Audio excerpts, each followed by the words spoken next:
All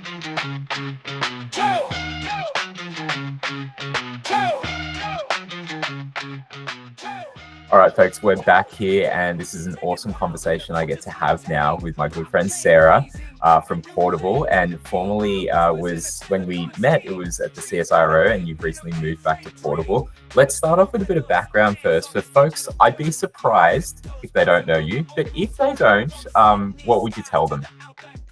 I would say I am a deep nerd around humans' value alignment with AI, and I'm very much on the seeing the opportunities, being really optimistic about it, but not being naive about the amount of work that we need to do and think to be able to get there.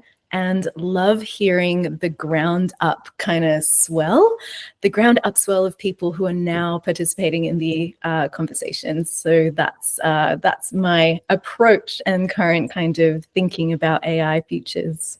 That's your jam. It's my jam.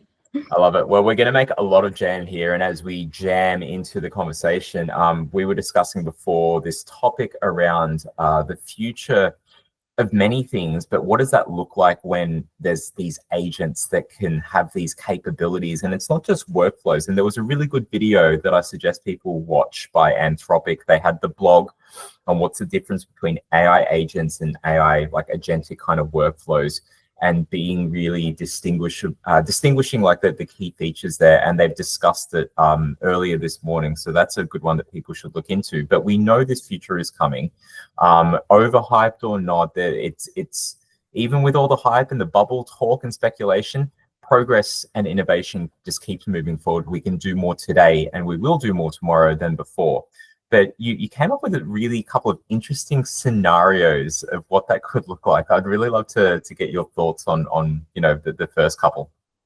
Yeah, absolutely. So to kind of clarify, we are looking at speculative design futures based off the idea that in the future, the possible progression of agentic AI is one where there is more and more autonomous kind of decisions and transactions being made in this layer that is maybe very visible or maybe a little bit hidden and hard to discern. So we're projecting ourselves into this future.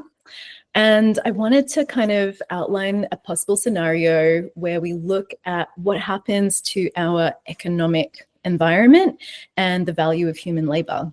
So in this future, our AI agents are actually managing the whole supply chain.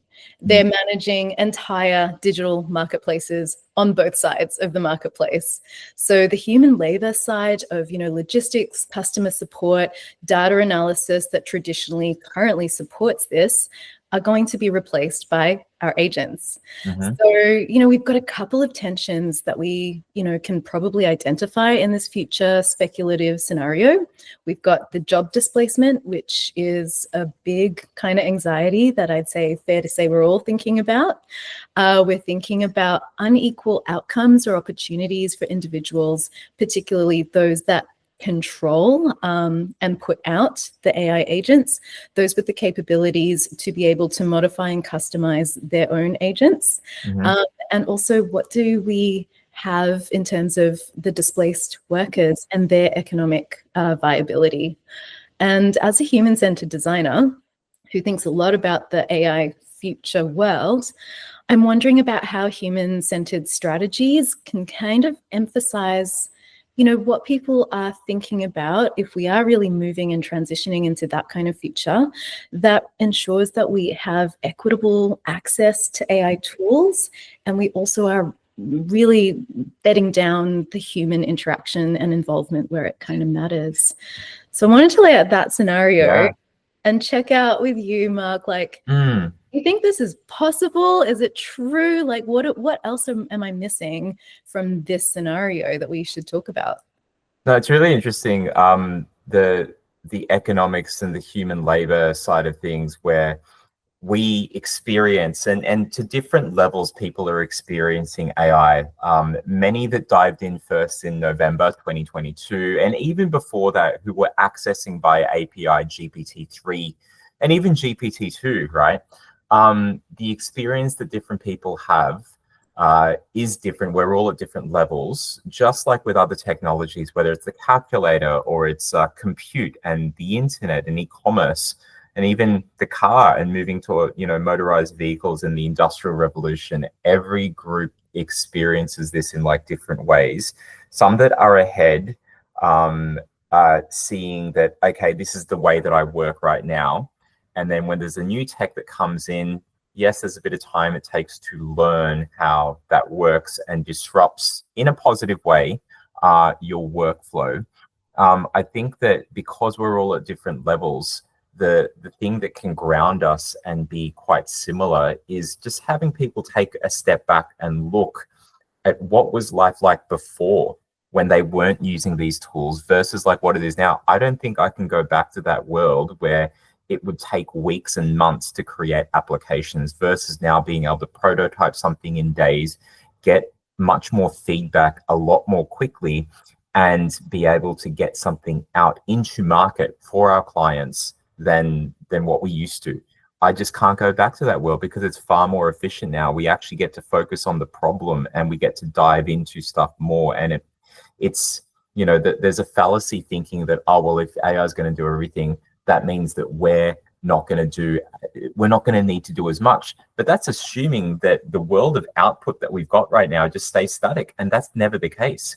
When we can do more, the output increases. Sure, we get productivity gains, but the fallacy is that productivity gains are measured based on what we used to do. They have no idea of what we're capable of in the future. So I think, there's this great unlock when we think about what is it like when AI is doing these things, or when we can at least, and there's much more nuance to it. I'm not saying that AI is, and I don't believe it's going to do absolutely everything, because there are certainly things where it still needs, whether it's from regulation or it's just the inability that it's got, we still need humans in the loop, especially for the higher risk kind of tasks. And maybe that changes over time, but then again, the output just pushes forward. So those are some of the initial thoughts that I've got there. But yeah, what do you think about it further yourself?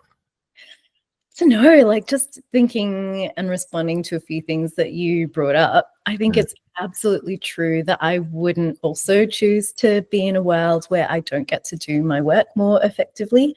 And I would also argue with more quality, I suppose. Yeah.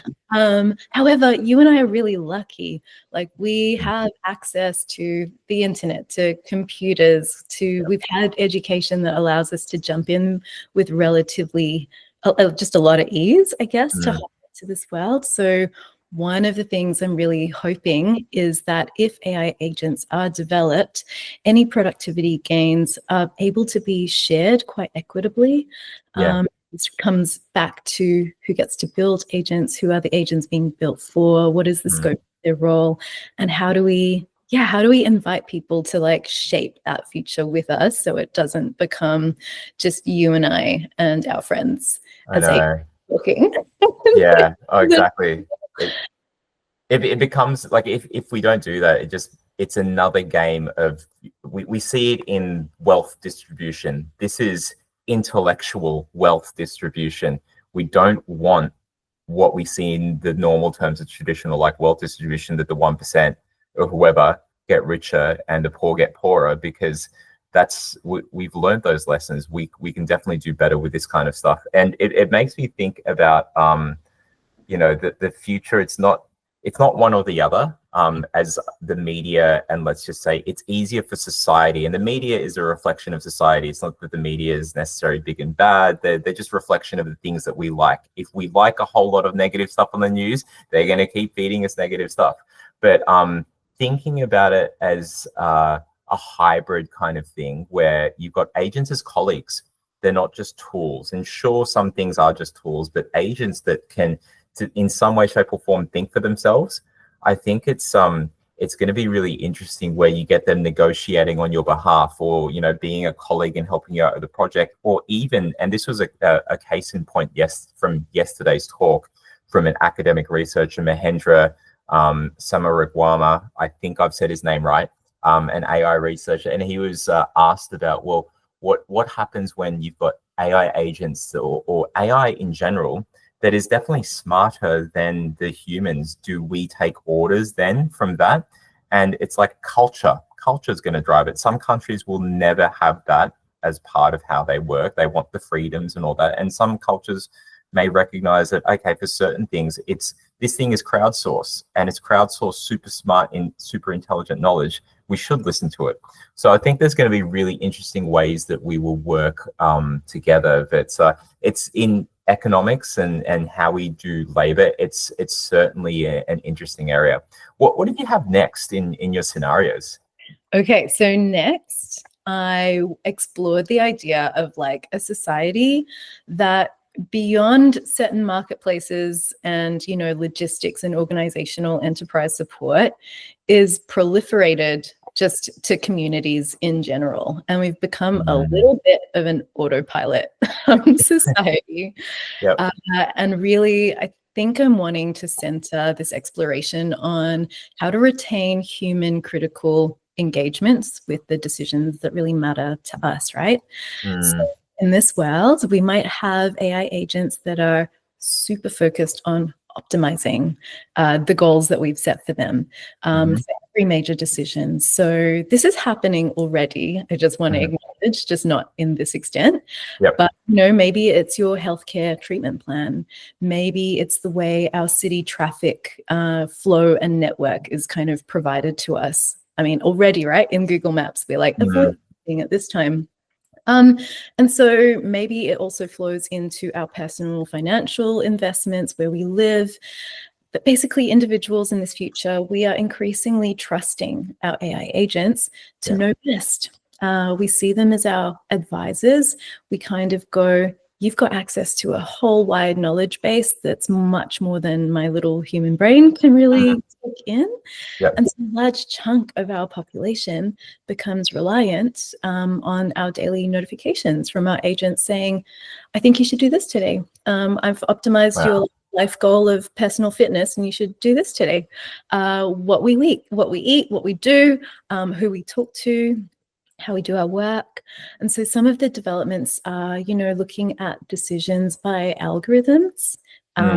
Government and corporate policies are leaning on AI modeling. How good is the data that informs that? And what is the future of public participation and design of decision-making in this world? And then what happens to the idea of our participants as civic citizens in a society?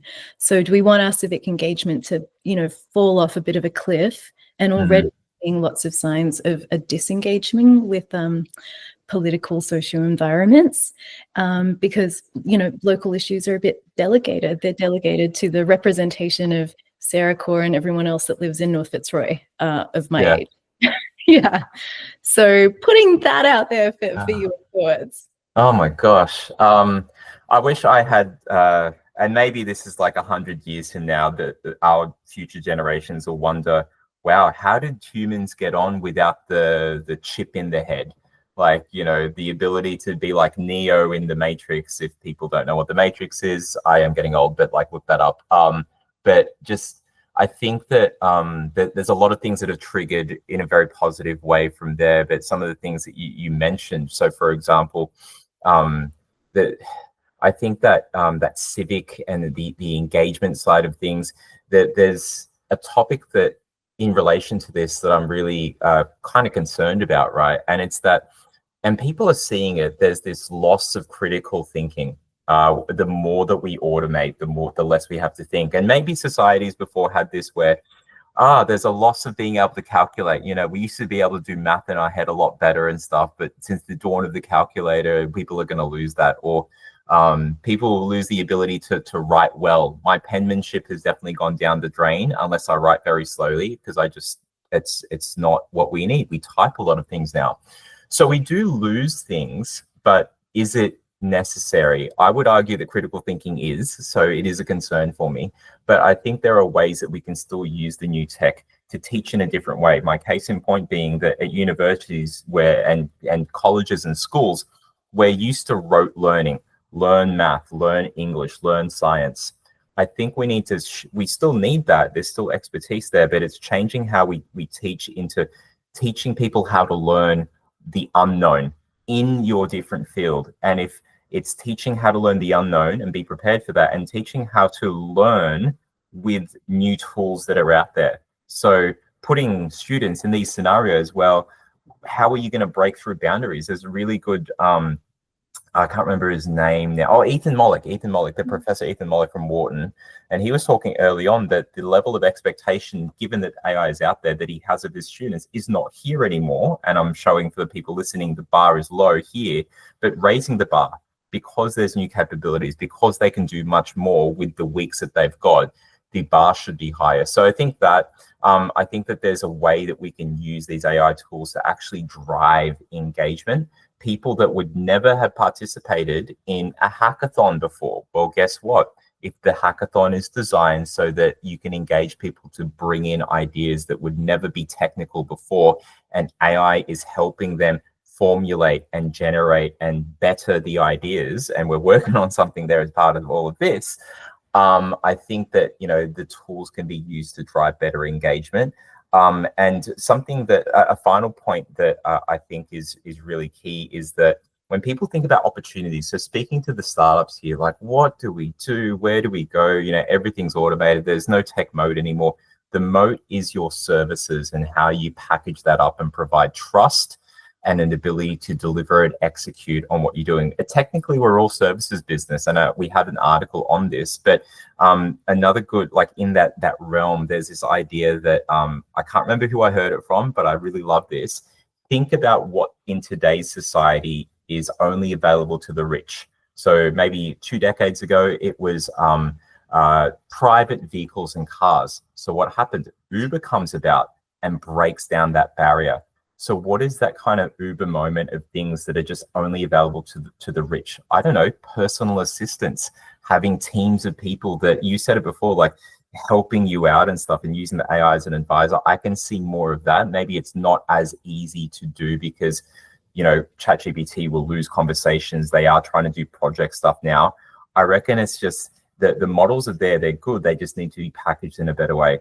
But like I said at the start, you've driven so many, thoughts that I've just written down here from this. This is great, and we could dive into all of that a heap more. But yeah, do you have anything further on this area? Yeah, like same here, Mark. I've got maybe like 3 kind of points that are bubbling up. The first one is, I think there's a huge opportunity for the community of people who are thinking about this, developing solutions to, like you say, retain and teach critical thinking instead of rote learning, but not just for humans. Like, how do we help our AI models peek into the future with us and teach them as well? How can we extend the idea of empathetic design beyond human centricity and really start to see, if we say AI agents are going to be our collaborators, how do we bring them in? The manager of the future will have humans to manage, like me and you. They will probably also have AI agents to manage, and how do they manage them? Well, that's a whole new skill set, right? And I think the final thing I wanted to offer, and it goes a little bit back to human labor, what's valued, and the kind of trend of the economic future in front of us. There's an amazing, very long, very detailed, but highly accessible report. The International Scientific Report into AI Safety 2025 came out about 2 weeks ago. One of the areas they looked at was that the automation and augmentation or replacement kind of tasks with the AI reasoning models, especially in generative models, are actually cognitive thinking models. So throughout our trajectory, we've actually been paying for critical thinking and cognitive tasks much higher than other jobs. And those are the ones that are currently potentially looking to be disrupted. And so we're kind of facing this future where it's possible that the thing that is now easier to automate is thinking. The thing that's harder to automate is those manual, traditional like factory robotics. So I think that kind of is a very interesting tension to look at. Definitely. I mean, like in Interstellar, there was environmental disaster in that movie that led to people going back to being farmers of okra, of corn. maybe it's not an environmental disruption. It's going to be this tech one that we bring on ourselves that may push us back to that. But then again, like the output of what, and how we do things with this new super smart co-worker, we will see. The last one that we wanted to get into, you mentioned here in our notes, the AI power divide. What is that? How do you describe that? I think the AI power divide, there's lots of ways to think about it, but as a design and social kind of oriented thinker, I always am trying to identify the power placement or discrepancies or positioning, both in terms of how we show up, what we have behind us, what we aspire to, how that affects our relational models. But then I'm thinking, wow, when we think about AI and when we think about who the very small percentage of people who are currently making them, deploying them, shaping them, feeding them, training them, we are starting to see the concentration of, I guess, AI power in a very intense way. And yes, there are lots of open source models that are now, like you say, we're kind of tipping the idea of the technical moat. However, there are so many capabilities and other environmental factors that contribute to a concentration of AI power. And the divide between, it could be between jobs and workers, it could be between people who have recreationally been using AI and can kind of go a lot further in that. And it could actually be between nations or types of people. I don't know, but it's interesting. And I hope that instead of having a continual discussion on the divide or the gap, that we can actually start to talk about how is AI power nuanced and distributed in a way that is continually being dynamic instead of continually being concentrated and locked down. I think we see it so much whenever there's new tech, like take away AI, it was the internet. It was who got access to the latest tools and tech, like 3G being, the network that we got rid of. I can't remember how many years ago, but it was all a big song and dance. And I remember, someone in the news because they were the last phone, some old lady out somewhere, and she was the last phone that still had access to 3G and it was getting switched off, and it was such a big thing here. But that is, we look at it like, oh, it's novel, how quaint. Yet in our Western society, we don't appreciate that in some countries, that is the norm. 3G is there, and it's used in the sub-Saharan African area to do wealth transfer, because they don't need smartphones. They use M-Pesa for the, built on blockchain to be able to do the digital currency kind of transfers and stuff. And so it enables them. I think there's like a tech part to it. And then, as you said, it's this access. It really is a problem if who is controlling the access are the ones that keep the silos, keep up the moats and the walls, and keep people out. And that's just, it won't work if we do it that way. Working in the blockchain space, and we're seeing a few projects starting to come up and a bit more understanding of this, but we're still very early about how do we keep things incentivized to do the right thing? How do we keep things so that we have transparency in terms of how things are being built? And blockchain can certainly help there. We know we're working as advisors on a project where they're trying to ensure that if data is used in these AI models, which can lead to the biases, all these problems and ethics, that you have a consensus that this is a trustworthy kind of data set because it's been approved by, and yes, there's humans involved in this. Maybe it's AI in the future, but it's not just one group deciding. Or if you're going to use it as a builder, like how do you know you can trust it? And I don't want to trust something that is just, it's because that database says so.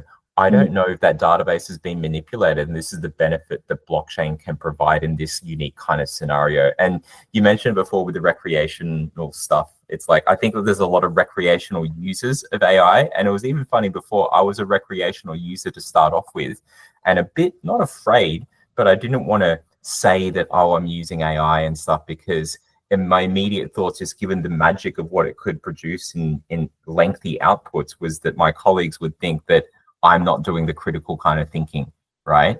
And now everyone's starting to, take the drug, so to speak, and many are still recreational users, and that's okay. But I think we've just got to experience this. You've got to try it out and get involved. Otherwise, you just never really know what you're missing out on. 100%. Yeah, I love that.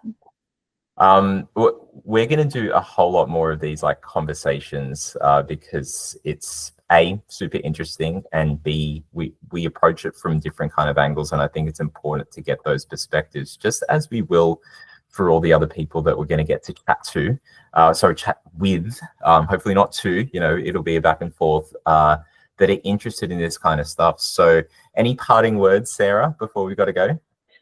Yes. There is no one expert. There is no one vendor. There is no one solution or one model. Like, this is an exploding space. It's always a good time to get interested. Don't have FOMO and feel like you're left behind already. There's actually a great community, lots of resources, and increasingly accessible ways to participate in an AI economy and AI ways of thinking. And yeah, just, it's big and wild. Don't be afraid to hop in and have a go is kind of what I want to say. Fantastic. What wise words there, and hopefully inspires many people that are listening to this as much as it does me. And if people want to get in touch with you, what's the best way? Probably on LinkedIn. So Yep. Sarah Tamara Kaur, and Kaur. That's where you'll find me. Perfect. All right. Well, thank you very much for your time, and we'll make sure that we get all the links in the show notes below. Okay. Amazing. Thanks, Mark. Cheers. Tech is wild and the future's untamed. Blockchain blazing, carving new lanes. AI whispers in a silicon scheme. Dreams coded deep in a mainframe dream. Algorithms dance on this digital dirt. Crypto's buzzing while the old rules hurt. From Sydney skies to the outback globe. Emerging tech is the game we throw.